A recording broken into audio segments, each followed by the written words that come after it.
Ladies and gentlemen, welcome again. Thank you so much from the bottom of my heart that you tune into this episode. And for anybody new, please subscribe. It would make me super happy. Uh, Today, we have Joe Graci. And Joe Graci and I have known each other for quite some time, and he's always been such a help to me. I remember a few years back, I was like doing this venture in metals, which I still do today, but he was like, here's all of my data. Here's all of the stuff I spent money on. Take it, look at it, learn stuff. And I was just like, whoa, man. There's not a lot of guys like you out there that's just willing to give you information because he can see the value in you without even you knowing it. So that's the beauty of Joe. Um, Joe is a technology entrepreneur, but came to the metal industry, and he'll explain that. But he's built a language model before it was cool. I'm not saying it's not cool because it is cool, but he's just before it became, now we got ChatGPT, but before it was that, nobody was really talking about it, but Joe was. And really, this model is about understanding the nomenclature in the industry through messages and email and whatnot. So it's really brilliant, and excited that he can share that here. But more so than any of that, as I said, Joe is a brilliant man and just a nice man. And that is so nice to see today. Um, it's just that the joy of having a conversation with him is just so apparent, and I thoroughly always enjoy it. And I'm just glad I can share it with you. So, um, listen up. There's lots to learn. And thank you very much again. So enjoy the episode. We'll talk to you again. Without any further delay, Joe Graci.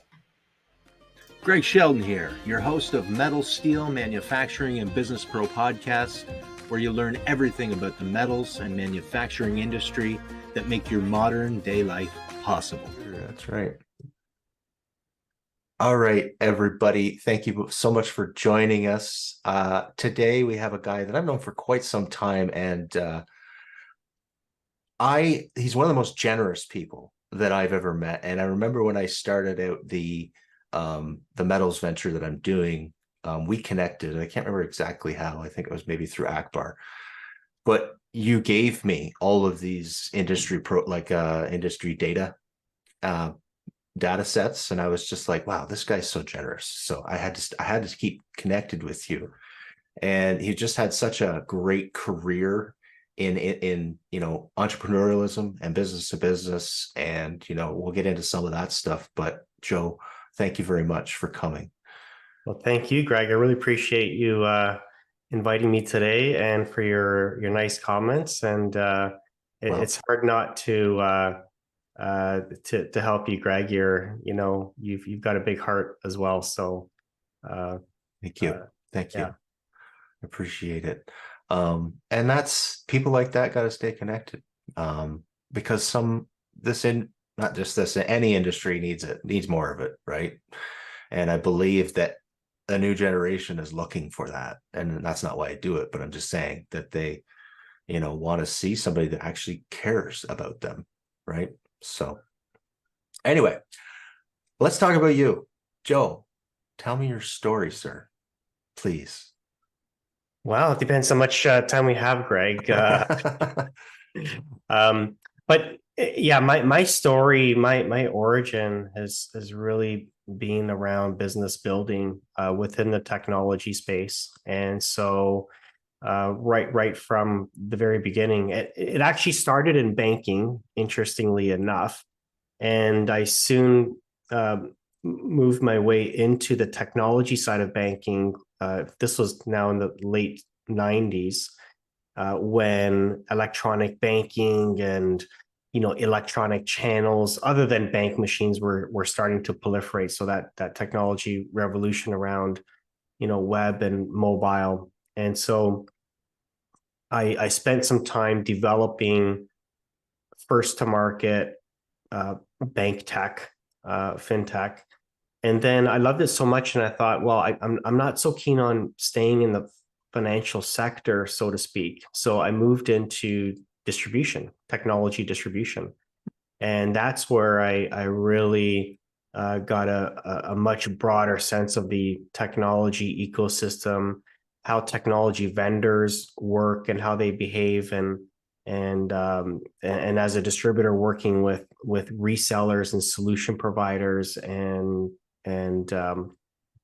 so that just really opened things up for me. So I built a couple of divisions within a very large global distributor, one of them being a mobile division, launched Mobilicity into the Canadian market with their handsets. It was a company first. We onboarded a number of tablet and ebook vendors when the tablet revolution was coming on board, and then I got recruited to the uh, uh, to run a specialty software distribution company called Interwork, and focus on cybersecurity software, again within distribution, connecting technology vendors with resellers and building a business on that. So I exited that after 7 consecutive years of top line and bottom line growth to a private equity firm, and stayed on for a few more years. And during that time, I actually had invested in Metal Networks, and Yes. and so there was a strong, I guess, tie to distribution, and so I really understood the distribution market for technology and software, and quickly realized that the common characteristics between that and, say, metal distribution, there were a lot of similarities around the challenges and some of the forces driving change and innovation. And so one thing led to another, and we bought some software assets from Metal Networks, and went on this journey in trying to provide the industry with tools that will enable digital transformation and adoption. And so so that's been a pretty interesting journey for us. Absolutely. Absolutely. And I love that, seeing that, somebody comes into it looking to change things and improve things. I'm curious about, so when you mean distribution for software, do you mean like a box with a CD in it that's going out? Or Yeah, except without the box and without the CD. It's actually online? it's actually a key, a virtual key Okay. that gets distributed through email or some other digital channel or portal to a reseller who would then install that and support it in your environment. So it's really interesting, and some people think, well, why do you need a distributor for that? Like, it's software, right? Yeah. But it goes well beyond just like the metal distribution industry. The last mile of coordination of getting that product into the client's hands and getting it implemented, installed, and supported is there's so many nuances and details and touches there. Yeah. And so in software distribution, there's just a lot of factors that go into supporting clients for the procurement of that software. So there's a lot of business processes. So I ran a $100 million revenue operation, high volume, low margin environment. Efficiency was critically important. And so a lot of times what the software publishers were looking for were not only fulfillment support, but how can you help us, grow our business? How can you help us recruit more partners? How can you help us get our name and our value proposition out there? And so we were enablers. So and distributors, that's what they are. They're ecosystem enablers. They're connectors. Yeah. Yeah. So when you say that, you mean you would help them improve their business? Is that kind of what you're saying? Absolutely. Yeah. Okay. And what kind of things would you do there? Like all right from top to bottom, like sales, marketing, down to just delivery? Is that? Exactly. So on the business development side, we would help them identify. We actually go through a business planning process with Okay. them and say, what are your growth goals? Yeah. Where do you want to expand markets? What verticals do you want to get into? What regions do you need more, feet on the street in? And we had a sales team that would help with that. To marketing, which is we put our own events together, our own communications that would educate the market on the solutions that we were distributing and supporting. And so the role for distribution on the business development and sales and marketing side was around amplification. Okay. Well, and so that was an important function for us. Yeah. Yeah, absolutely. So, I'm curious, like, there's so many questions here. What was the biggest hurdles in that? Because people don't like change. We know that. But how do you tell them, or not tell them, create a story around this is where you can be, I mean, and what are the resistances to that, if that's a word? Yeah, well, the one area that is helpful is that when we're talking to vendors, we're speaking through experience. Hundreds of vendors, hundreds of journeys at different stages of the growth process, right from inception, startup, to that growth phase to maturity. And so when you're working with hundreds of vendors like that, you learn a lot about what's working, what's not working, and that typically helps to drive change. Fair enough. Right? Yeah. Because we were then thought leaders and experts around distribution channels and how to grow through distribution channels, and so they were actually looking to us for that feedback, for that advice, and help them get to, because they unfortunately tried and stumbled on their own and realized, well, we need support here. Yeah. And so sometimes industries and companies have to go through that stumbling process a little bit before they'll be really receptive and ready to move forward and embrace doing things differently or embrace change. Yeah, I 100% agree with that, because that's one of the things I see the metals industry going is, why can't we all work together? Why can't one company help another company? In the distribution model, it makes a lot of sense. If you're going to help your client become better, then ultimately they're more profitable, and then you're selling more product, right? So from just an economic financial standpoint, it makes a lot of sense. But you also get a lot of other things. You get the reciprocity, you get the network effects of that, right? Building relationships. So that's brilliant. Yeah, absolutely. And we're not done yet. I mean, distribution continues to evolve. Of course. And so, and technology is playing an important role there. And we're not talking just back office, high tech. We're talking, from shop floor to, For sure. to back office. There's a lot out there. There's a lot of really good tech out there. And sometimes it's just a matter of having, culturally that environment where the team, especially the senior leadership team, are reinforcing that message around doing things differently, looking for different ideas, and being a part of that change. And I think that's an important part of it, because in order to get buy-in from your teams, some of the best ideas and the best ways to do things differently are going to come directly from your team, and not necessarily top down. But top down, it starts with culture and facilitating and encouraging that environment to happen, and making sure those messages are going downstream.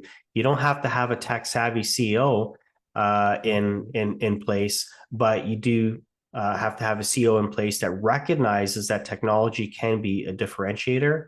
It could be a competitive advantage. It could help you with developing new types of products and services. So there's and that recognition and that message going downstream within the organization will help bubble up a lot of really great ideas and ways to engage with technology without thinking, hey, it's going to displace us, or have some of those fears seep in, and that's a lot of times that's what happens is those initial reactions of fear Yeah. start make Yeah. its 100%. And that is a delicate subject, not subject, but a delicate process, right? Of going into a business and getting the authorship, but not being so assertive that, you just disrupt everything and everybody, shuts off. Um, so I'm curious about a culture. There's bad cultures. So every business has a culture, whether it's good or bad. Yep. So how does that begin? If you're starting from a bad culture, do you have experience with, shifting it? Is that something you've done? Absolutely. Yeah. So when I first uh, uh, came into the first distributor that I worked that I started running into work, it wasn't a positive culture. Like there was some uh, toxic behaviors, environment, and things, and so you can't address all of that all at once, right? And so, but I think as a leader, you first need to build that trust and rapport with your team. And so, what I did immediately was I started incorporating, well, one of three things. One is, okay, where is the toxicity coming from? Let's just deal with that and nip that in the bud. Mhm. Uh, Secondly, it was around uh, having one-on-one conversations, regular one-on-one conversations with everybody in the company. And so I am a big believer in skip level meetings or skip level What's that? one-on-ones What is that? where, well, typically your one-on-ones are with your direct reports, right? Oh, I see. Okay. Yeah. So I would do skip level, which is uh, the next layer of Yeah. of people. Actually, it was a smaller company, so I met with everybody at least twice a year. I wanted to know. I wanted to have a good sense of what's affecting them and their jobs, what's helping them be productive, what's getting in the way of their productivity, Hmm. and getting that direct line and that direct feedback from the team. And that's where some ideas started coming from, because in every organization, there's filters, right? Things, your teams, they bubble things up to their supervisor, and then their supervisor applies a filter, bubbles it up to their manager, and then more filters. By the time it gets to the top, it's heavily filtered. And so Yeah. sometimes the best uh, ways to address culture are getting on the grassroots and impacting Yeah. people directly. So one of the things I started doing was I started getting some of these suggestions for business process improvements, or things that were I would say that the team didn't like in terms of business process, things that were tedious, things that they had to spend too much time on, things that frustrated them. Hmm. And we started there and we just knocked them off one by one. Okay, how can we just improve your life, your work day, right? Yeah, for sure, And, man. and so we started doing that, and that led to much more deeper and heavier investments in technology and whatever. But just addressing some of those that noise, or those tedious, painful things that they had to deal with in a day Yeah. really helped elevate. And so the team starts to realize, okay, he's really listening here. Now you have an engaged organization. And then the third part was just around building like good recognition, both from a peer recognition perspective, but also from a management recognition. And I'm not talking about the annual conference or whatever. Like I'm talking every month, every quarter, just rewarding good behavior.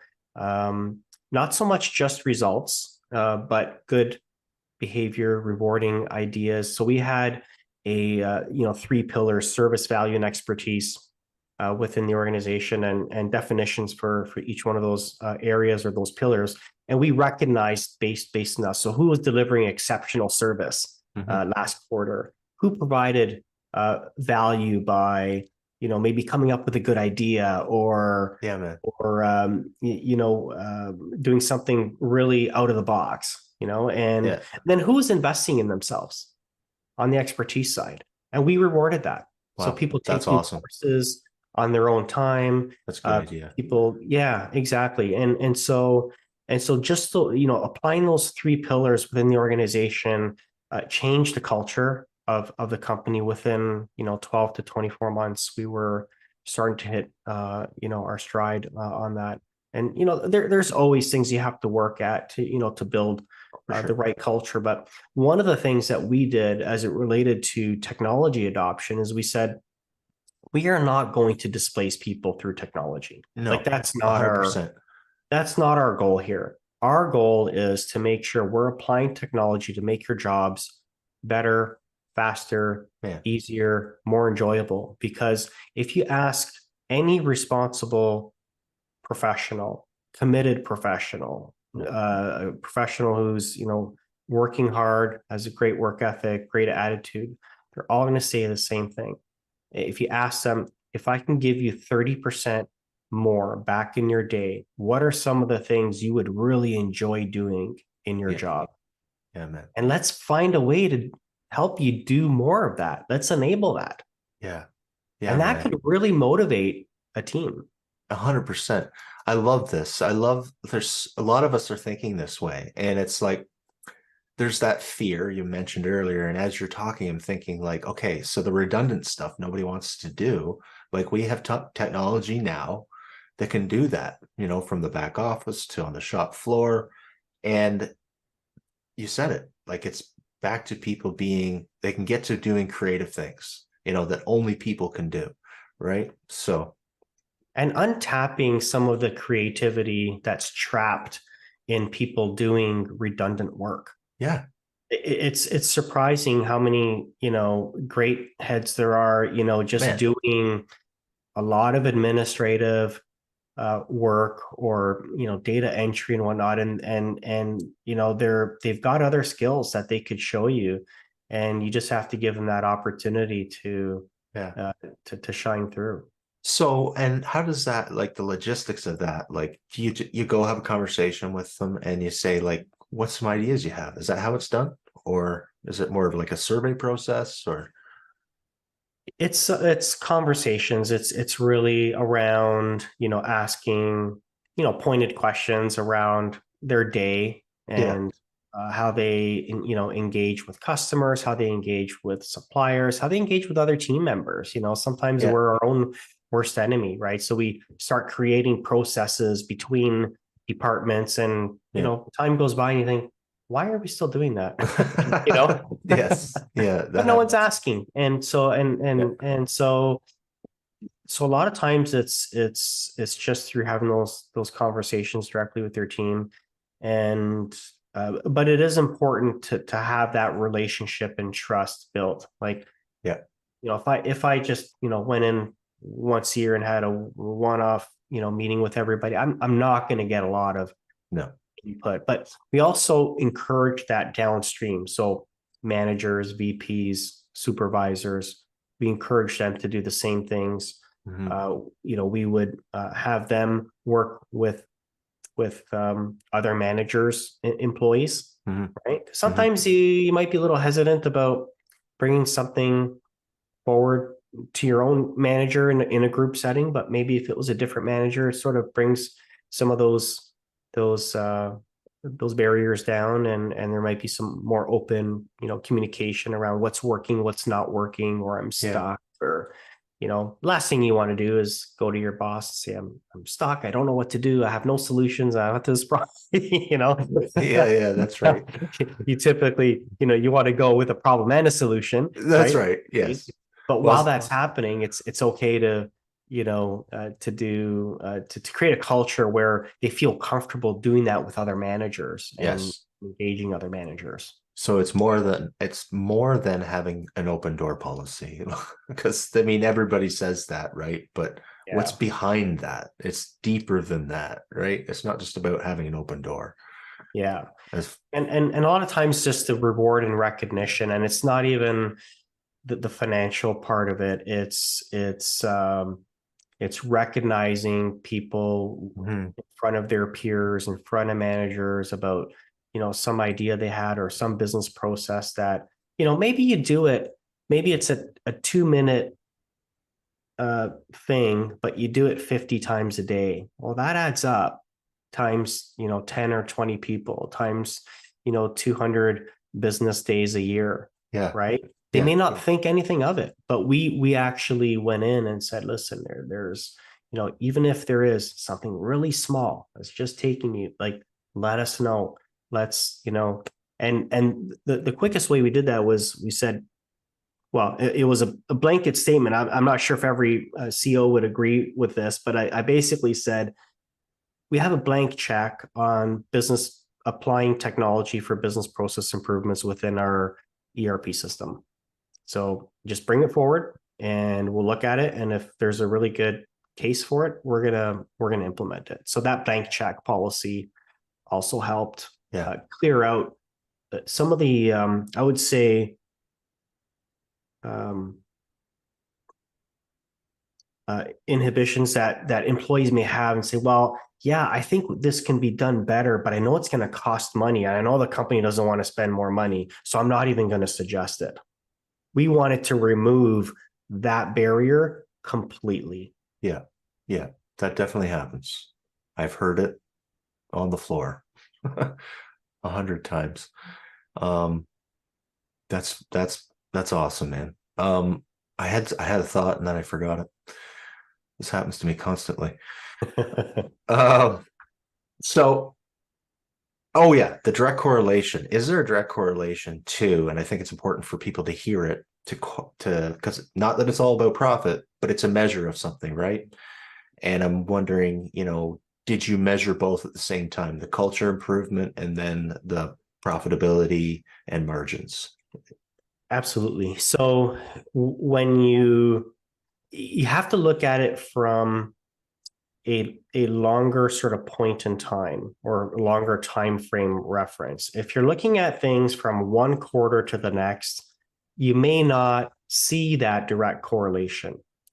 But if you look over, say, a 2 or 3 year horizon where definitively this is when we started, you know, um, all the things that we did to build the right culture and the right habits and the right things and the right tools in the business to that other sort of point in time. You look back, yes, it's hands down a direct correlation. So, example, we grew the business for 9 consecutive years by the time I left the company. It was 7 consecutive years to the time we exited to private equity, but it was 9 consecutive years of top line, Mhm. middle line, and bottom line growth. Yeah, yeah, awesome.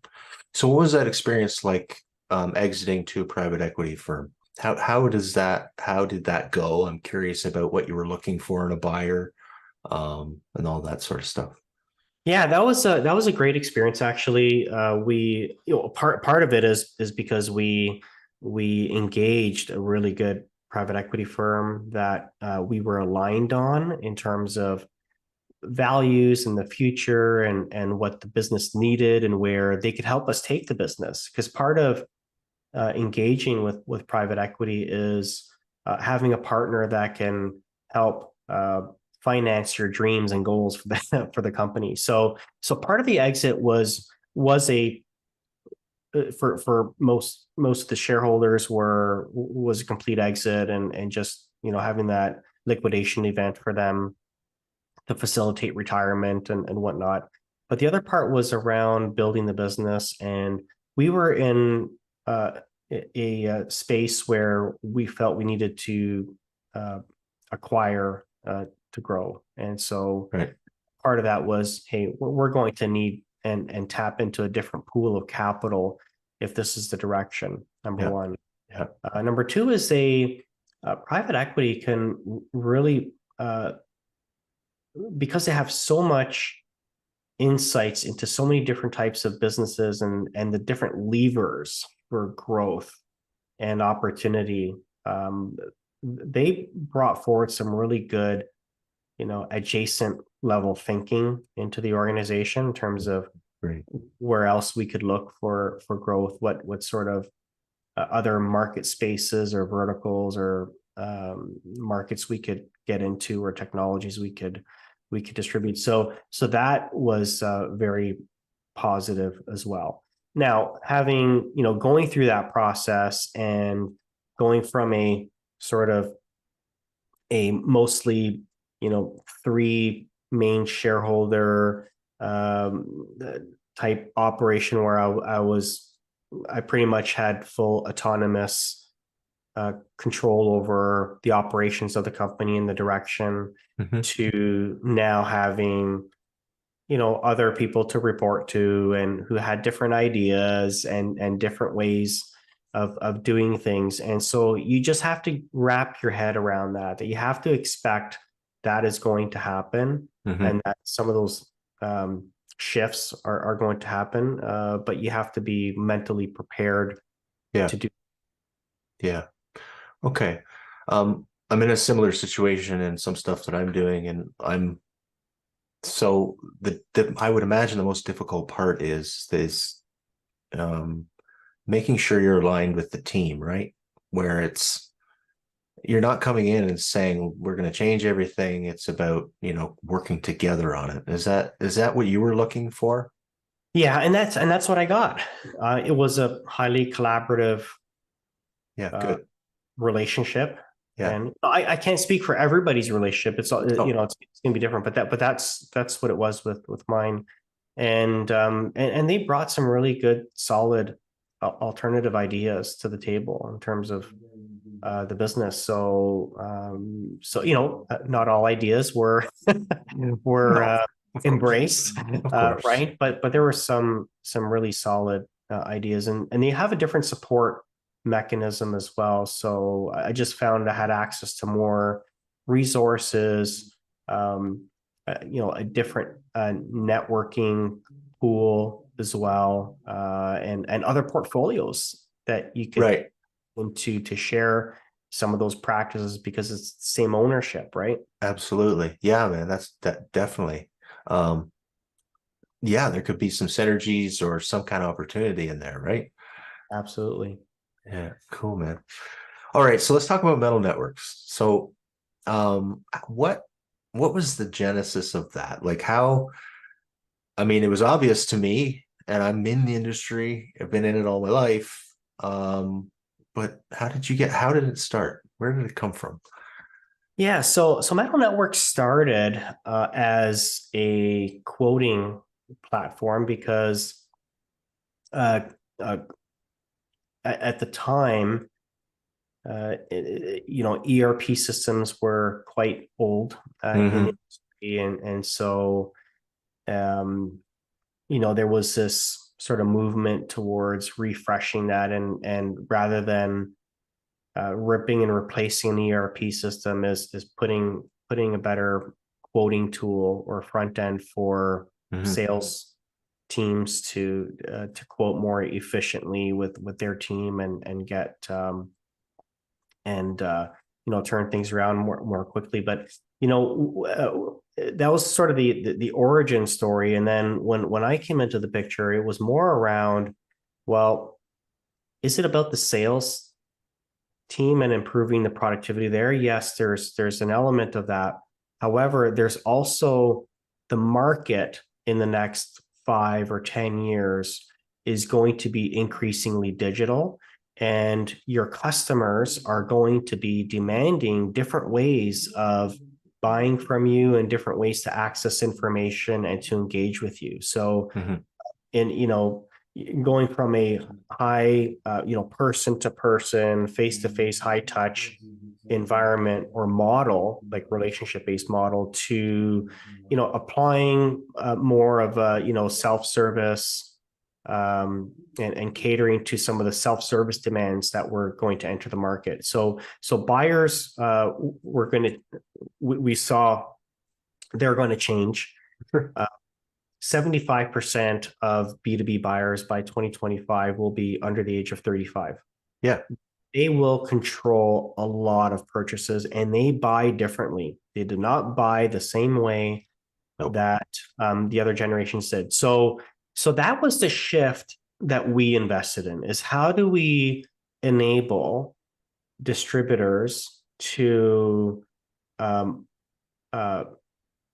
have access to some tools that could help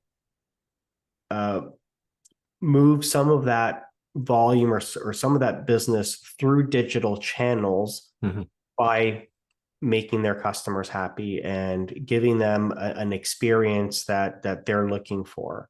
And it's not one size fits all. Like when we're talking about channels, we're talking omni channels. Like, so buyers want to buy, and buyers have different profiles. Some want that face-to-face, let's do things the same way, time, but then there's other buyers that will say, well, I don't want to do business that way. And actually, if I had a choice, I'm not going to do business with you because that's the only way you can do business with me. Yep. Brilliant. So then they say, well, someone else can offer, they have, maybe an e-commerce website. I could at least request my quotes through there. I could maybe access invoices from there. I can do some, order management processing from a website. So we really focus our time and attention around how do we help provide that shift from just offering a sales desk, a high touch personal sales desk, to how can we add some self-service channels and better tools that will enable users to do business digitally? Yeah, 100%. Yeah. And JAQI is one of those ways, right? It is. So JAQI is the gateway for that change to happen, because the industry likes to communicate in lingo and specs and shorthand, or we call nomenclatures, right? Yes. And so how do you and the way to find products in your catalog and build a quote when you're talking and communicating that way between buyer and supplier, it was through clicking, lots of clicks, and interpreting. So you need someone to sort of read that and say, yeah, I know what they're looking for. I'm going to go into the system and point, click, drop down menu, filter, et cetera, et cetera, et cetera, and find that product in the system, and then build a quote. Very time, lots of clicks, lots of fast, we call them fast fingers in the industry, right? Yeah. But it can be very time consuming when you add it all up. And so what happened is now, you're seeing more and more e-commerce websites within metal distribution. Yeah. And you're saying, well, we're not seeing the adoption. We're not seeing that traffic flow as quickly or as much as we'd like from that sales inbox to the website. Well, why isn't that happening? Well, it's because now we've taken that task of looking for stuff in antiquated, sort of longer, more tedious ways, and we just put the same tool in front of the customer and said, okay, now you do it. Yeah. What do you want? Look at it and it's like, well, maybe if I'm looking for 1 or 2 items, that's okay. But if I've got 5 or 10 or 20 or 50 items, now I got to go on your website and go through this endless thing of drop downs and clicks and looking for stuff. And no, what are they going to do? They're going to take that and email it back to the sales inbox, say, well, I'm not going to use the website because it doesn't do what I need to. So if you can just imagine today shopping on Amazon and not having access to a search bar. like, Oh my God. Yeah. or Google without a search bar. Can you imagine? No, it'd be awful. Right. Yeah. But things haven't, and so JAQI was designed to be that Google search bar, that Amazon Yeah. search bar for industrial materials, Yeah. because we communicate differently in Yeah. industrial materials. We Absolutely. don't communicate in full sentences when we're looking for No. stuff. We communicate in shorthand and nomenclatures, which no other sort of search engine was doing at the time. So we built JAQI in order to make that happen. Yeah. Very cool. So it Yeah. can be even customer differences in customers too. It can recognize like I just want to get into it a little bit. Like, so if I said square tube, 2x2 square tube Yeah. versus 2x2 HSS, and Yeah. that it would know that those are both the same thing, right? Exactly. And that is the challenge Yeah. and the opportunity for us, is because there's an infinite number of ways to rearrange that what we call that string of data, Yeah. is basically what it is.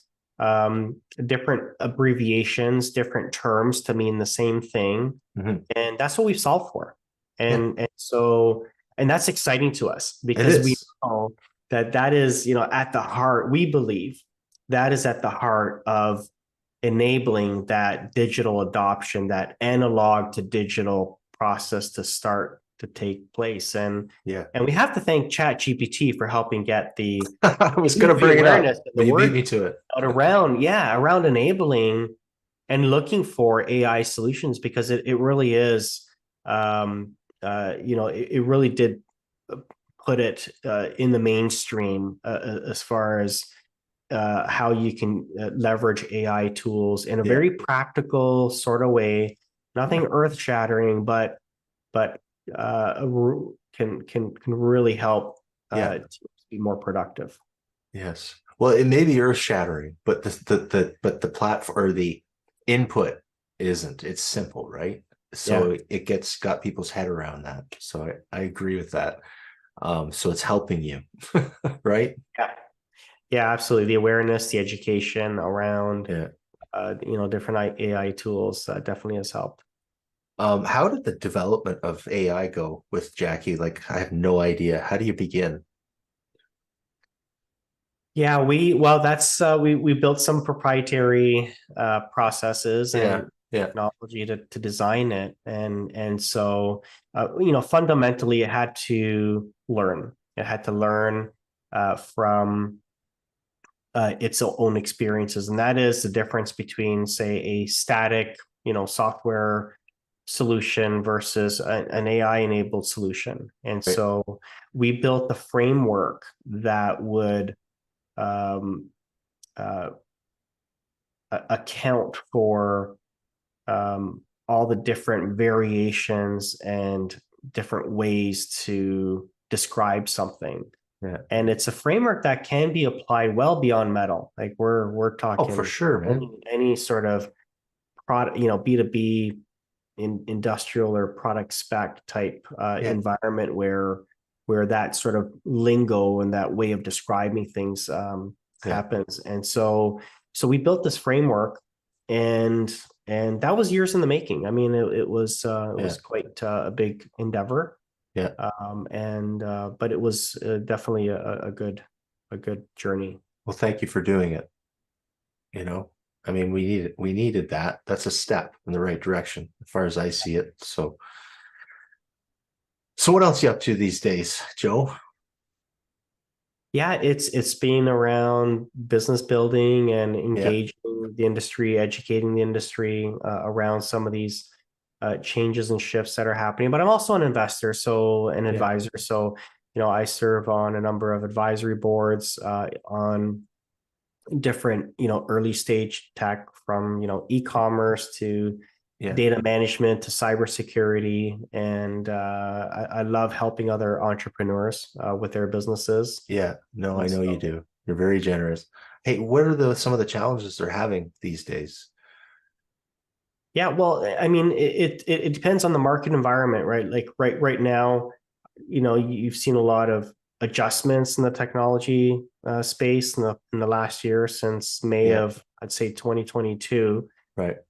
There's been a correction, at least an investor led correction in the market, Mm-hmm. which has dried up a lot of uh, capital or available capital to invest in sales and marketing and scaling businesses up. So what we're seeing a lot is just businesses struggling to use fewer resources and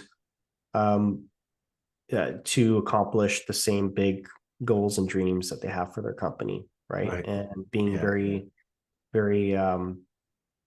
productive and efficient around that, because the investment money isn't quite flowing in yet, like it was a year or two ago. Yeah. Yeah. A lot of businesses are getting more creative around their go to market, Mm. and getting through to buyers really is the challenge. Certainly it is.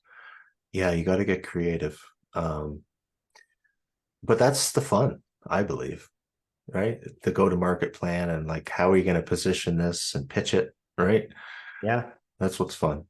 I mean, it's all Yeah. fun, but that's a lot of fun. It's a challenge because yeah, I mean you make so many assumptions about what you think people want, but sometimes we're dead wrong, right? Well, and that's why having those direct conversations and Yeah, getting in front of people and just testing different yeah. concepts and ideas, like it is fun, um, Well, and but it's also challenging because sure. there's there's Yes. the other part where it's like, okay, well, we need to close a certain amount of sales this month, but staying close to your customer is always going to serve you well, and, Yeah. and help in the long term. Yeah. And sometimes it's interesting, you'll just have different problems that people will sort of identify for you and say, hey, and this sort of came up with in one conversation with a very large European distributor, which was, can we use JAQI to import our like emails and inbox, like your sales inbox, emails and PDFs and spreadsheets that customers send to us with lists of items, and feed that into our quoting application so that by the time our sales reps touch it, there's already a draft quote available to them. Like, huh, yeah, I can absolutely do that. Thank you. Thank you. Yeah. It can absolutely do that. And so now we're having some different conversations with distributors that say, well, if I'm a sales manager and I have a team of 10 sales reps, and I don't have the like I don't have the approval to hire 3 or 4 more headcount, right? I want to drive more sales. How can I drive more sales? Well, you can help drive more sales by taking some of that workload off of your that administration, Mhm. off of your sales team. And again, use that whatever savings at whatever it is, 30% of their day to be proactive and building relationships, calling on clients, asking their clients how they're doing, getting deeper into their business, maybe doing more site visits, Yeah. right? And Yeah. getting closer that way. And so there's different conversations that sales managers and directors and VPs can have around this, when it's like, well, we can't throw people at the problem. Like, I can't grow sales by growing people. It's just not, in this environment, it's just not Yeah. feasible, Yeah. right? Yeah. But if we can use a tool Mhm. that could take a certain percentage of their workload off, so that they're now using that time for higher value activities and functions, and then we can invest some of that time into training them to be better solution Yes. providers and consultants and experts. Yes. That's a Man, really, that's valuable. That's yeah, valuable. yeah, and that's the story we're telling now. Like that Yeah. is the power of JAQI and what it can do for an organization. That's cool, man. That's cool. Well, it's been a pleasure. I know we could go for probably another hour, but um I'm sure you got things going on. So um thank you very much, Joe, for your time. There's Thank you, Greg. always something to learn from you. And Absolutely, and likewise, I think we've always had great conversations, yeah, and I hope I have that opportunity to come back and we Of can, course, man. do this again, because it was, you're really good at this. So appreciate it. Oh, well, thank you very much. That means a lot. I yeah, I enjoy it, and I'm just curious by nature, so it just kind of happens. But I would ask for, if you have any parting advice for people in the metal industry, business owners, or people on the shop floor, anything. I think it's time. It's that time where, embracing uh technology for the back office. We've embraced it for the shop floor Yes, we for have. many years, right? But I think embracing and looking for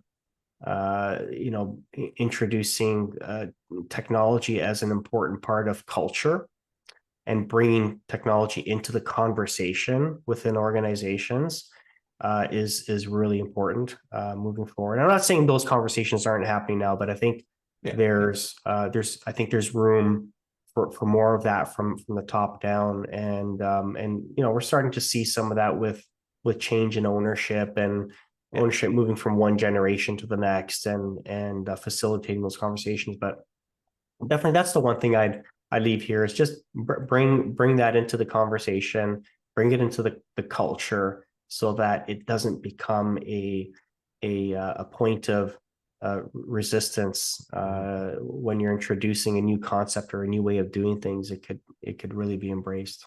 Yeah. All right. I wholeheartedly agree. Thank you for that. Thanks, Greg. All right, man. We'll talk to you soon. Thank you so much. Thank you. Take care. Okay. Bye. Greg Sheldon here, your host of Metal, Steel, Manufacturing, and Business Pro podcast, where you learn everything about the metals and manufacturing industry that make your modern day life possible.